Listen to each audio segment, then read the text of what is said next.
Kapag ganito lang kalakas ang ilabas ng electric water pump ninyo, ay nako, hindi po yan quality. Magastos po sa kuryente at nako, mahirap po ang tubig. Dapat ganito kalakas. Ayan po ang kalakas nung inayos natin. At ipakita po dito kung paano natin naayos. Ito po yung conversion na poso na ginawa pa po natin noong 2016 pa lamang po. Kasi nga po malalim yung water level dito. At itong outlet na hinawakan ko ay electric water pump po ang magpapabuga dito ng tubig. Kaya lang po nasunog po yung electric water pump niya. Siguro sa katagalan na. Kasi nga po 2016 pa lamang po natin ito ginawa. Andun, dito po yung pwesto ng electric water pump. Nasa unang video na po natin ang explanation kung bakit nasa baba itong mga slab ng Jetmatic pump at itong electric water pump dahil nga po ito ay shallow pump na conversion para lang po makahigop. Kung ayaw yun, yung ganitong conversion ay submersible pump na lang ang gamitin nyo kasi nga po malalim po yung water level dito. Siyempre dahil itong electric water pump ang hindi gagana o hindi hanggar, para ma-check up po natin kung anong sira, gagamit po tayo ng tester, ano? Hindi na po ito sakop ng tubero kasi nga po electrical problem na po ito. Dapat wala na po tayo sana dito, ano? Dahil tubero lang po tayo. Kaya lang ang problema, electrical pa po tayo. Ito po ang trabaho ko bago ako naging tubero. Taga-rewind po ako ng motor noong 2005 doon sa Trinidad, Benguet. Bali, sundan nyo lamang po ang ipapakita ko sa inyo para po hindi kayo maburaot, mabiktima ng mga electrical na nagre-rewind ng mga ganito na hindi lumalaban ng patas. At syempre po, manggagalaitin naman po sa galit yung mga taong hindi lumalaban ng patas sa ituturo ko sa inyo dahil po mabubuking po yung kanilang diskarte na kurap. Kaya ito po ay para lamang po sa mga taong lumalaban ng patas.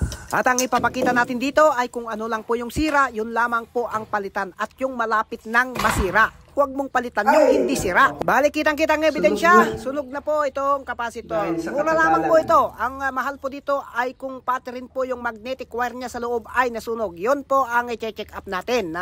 Sundan ninyo para po hindi kayo mabiktima ng mga hindi lumalaban ng patas.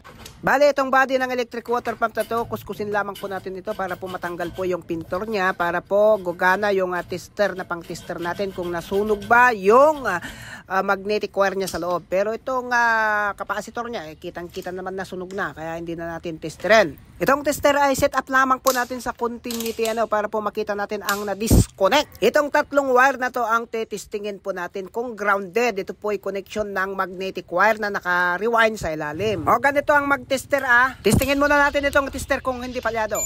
Ayan, pinagdikit natin sa kanyang body. Ayan, nag-react, ibig sabihin, konektado. O.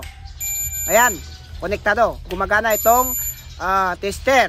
Diba? Narinig niyo? Ngayon, testingin natin dito sa tatlong wire. Kapag nag-react po, ibig po sabihin, konektado po yung magnetic wire doon sa body. Ibig sabihin, sunog na kapag nag-react po itong tester. Pero ito, walang problema. Hindi nag-react. Hindi grounded. Okay po yung magnetic wire. O di ang malinaw. Capacitor lang ang nasira. Ang problema, wala po tayong panindang capacitor dahil hindi na po tayo active na electrician sa ngayon dahil tubero at vlogger na po tayo sa ngayon. Ang naitulong lang po natin sa may-ari nito ay ang pinagbibilihan po kasi ng capacitor dito sa amin ay yung nagre-repair ng ganito. Bali, punta niya po itong electric motor doon sa pagbibilihan at isukat at ilagay. Hindi na siya mabibiktima na i-rewind pa ito. Dahil kapag i-rewind, mahal po ang pagka-rewind. Yun po ang isang kasamang kurap na trabaho na hindi naman sira o hindi naman kailangang palitan, pinapalitan. Dahil yan na po, napalitan na po ng capacitor. Bali, sinabi ko sa may-ari kapag huwag kang papayag na i-rewind. At ito lang, at ito, i-connect na po natin ang dalawang wire na ito. Kahit magbaliktaran po ito kapag ikabit ninyo. Walang baliktaran yan. Silipin natin yung magnetic wire niya. Kitang naman ninyo. Ayan, yung dati, luma. Hindi napayag na ipa-rewind. Bale, kabit na po natin para testingin na. Punuhin lamang po ng tubig itong outlet, saka po natin bubuhayin itong Jetmatic pump. Kailangan ko pong ipakita sa inyo ito dahil po karamihan kapag umpisa ay hinahangin para may pakita sa inyo ang dapat i-check dito kapag hinahangin. Kapag ganitong nabuhay na itong Jetmatic pump, subukan na natin ang angdarin. Ayan na po. kitang-kita na ninyo, mahina po yung bugang tubig. Ibig sabihin po yan, inahangin. Hindi buo ang pagkahigop ng electric water pump. Balik na po tayo sa baba at makita po sa inyo ang dapat ipag-drinan doon. Ito po ang gamit ng tornilyo na to, na nasa electric water pump. Hindi po ito design, kundi ito po ipag-drinan para matanggal po yung hangin. Ayan, buksan po natin para may drain po yung tubig. At kapag ganitong naubos na po yung ilalabas na tubig na linagay natin, kasi nga may halong hangin, saka natin ibalik itong tornilyo na takip niya. At ito, testingin ulit natin. Yan. Ako. Wala pa rin.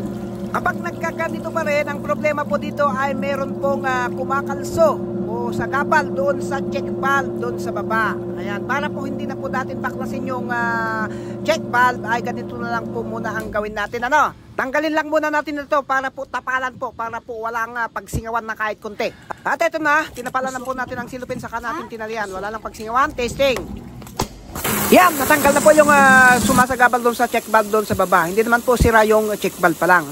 Mayroon lang pong kumakalso. Kaya ito na, okay na, natanggal na. Ganito lang po ang diskarte para po hindi na kailangang baklasin pa yung mismong check valve para tanggalin lang yung kung mayroong mang naisasagabal doon. Liban lang kung talagang buong sira na po yung check valve, kinakailangan ng baklasin para palitan po yung check valve. Bali, ito po, ibalik na po natin itong outlet para makita po ninyo ang buong lakas ng electric water pump na to. Bali, yan po ang buong lakas. Bali, malaking tulong po itong idea na to para po sa mga taong ayaw pabiktima ng mga taong hindi lumalaban ng patas. Alam niyo na kung bakit merong magagalit.